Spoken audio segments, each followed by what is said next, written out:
What's up, everybody? How you guys doing? It's your boy Chris Rushmere, Whoville. Yo, I got something deep to share with you guys. This morning I had a crazy dream that the Lord.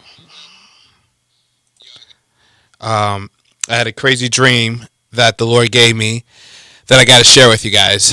And before I start with the dream, real quick, I'll first start off by saying that.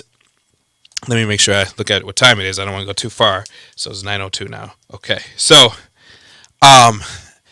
regarding IVF, real quick, I've always knew. I don't want to say always knew. About a couple years ago, I went to the abolitionist conference and they spoke about IVF, the process of taking eggs, fertilizing these eggs and freezing these eggs, and we'll talk about the details in a minute.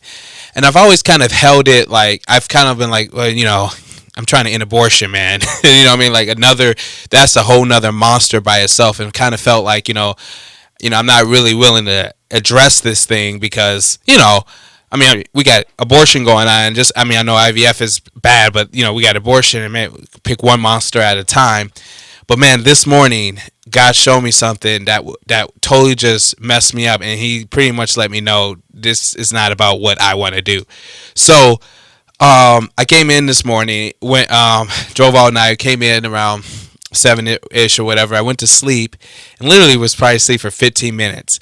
And I had this dream that I was at my aunt's house, and we were in this kind of foyer like area where there's a sliding door to outside, and it's winter time. We're all sitting there on the couch, and all of a sudden I see my son outside this door, like frozen, like he has like a fleece onesie, and he's like standing there, right? And he's like at 9 months. And I'm like, I run to the door and I get him out, and like he's got ice patches, like ice cubes all over his body, and he's frozen, but he's still alive. And I brought him in the house, and I'm like, who let him outside? I didn't, who, and my aunt was like, well, I did, and like nobody got up. And I told my sister to go get my mom. Then I got to go to my mom, and I'm like, my mom was kind of like, oh, well, we'll just put him by the heat or something. But as I'm standing there with my son, like, in my hands, I mean, I want you guys to just try to imagine that. Like, I literally thought this dream was real. It was one of those dreams where, like, I woke up screaming, where my son's frozen, his nose starts to bleed, his eyes are like that, and I'm like, we need to call 911 or something. Like, what are we gonna do? Like, this is terrible. And I looked in the other room, and my wife is there, and she's got like another baby, and she's like playing like doing baby faces with the baby.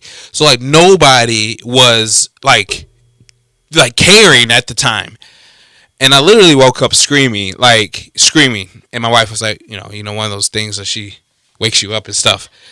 What I believe the Lord was saying in that dream was that for one, we're all chilling. We're not really thinking about frozen kids who are outside, And I'll get to the details of the dream. I mean, what I guess the Lord's trying to show me was that in IVF, what happens is a lot of families, and not everyone does, and this is the conversation I want to have with you guys later, but I want to try to keep this short so that people will share this, that when what they do is they take the egg, and they take a bunch of eggs, and they fertilize a bunch of eggs, and they may, put 3 eggs in at a time to see if any of them attach to the woman. And if some do, what happens is they may have like 15 or 20 other fertilized eggs, and they freeze them, and they keep them in a petri dish somewhere. Well, I guess I could show it here, like someone like this or someone like that, or and these kids live there, and literally, they're just frozen. And I believe the Lord was showing me that His heart, like the pain I felt when my son was frozen, is how God feels about these children. Life begins at conception, and these children are real to God. Like, He creates life. Like, I see certain people saying, like, whether or not these things have souls. Listen, when the 23 chromosomes and when they come together and boom, when the first cell pops off, that's life, homie. And yes, you have a soul, you have an identity. Everything about you is in that place. And I'm not coming against the science, as in like if this is one of the last resorts a family feels like they could do, good. But we should not be leaving children in this place, and we should be thinking about adopting these kids. We should be thinking about ways to go about IVF that is not abandoning kids, because there's probably hundreds of thousands of children today who've been frozen for years, and the way God sees them is the way I saw my son just frozen, like outside. And the image that he showed was that no one, like, not, this is not against my wife, but she represents like, well, I got, like, that was supposed to be kind of like my second, we have, if anyone knows, I have two sons, and that's supposed to be like our second son. Like, people are so like, well, I have my other baby, what does it matter if he's you don't really think about it, because she was consumed with the baby in her hands, but not with the one that was frozen. So I just wanted to share that God's heart on that dream, and I think it's a good conversation we need to have about a good process of how we can approach this science and not abandon kids, and what is it a call on the church to begin to adopt these children. I mean, I just put it before my wife, like, babe, like, you don't know, like, I saw my son frozen, and I can't even, there's no words to describe like the pain I felt with that. And if that's how God feels about these frozen embryos, then we need to do something. And she's not jumping on it 100%, and I'm not trying to move on it, because you have to have money to do this. This is a very expensive thing, but it is something that the church needs to consider when we're thinking about caring about God's heart and God's children. So appreciate you if you would share this video. Thank you. I don't know.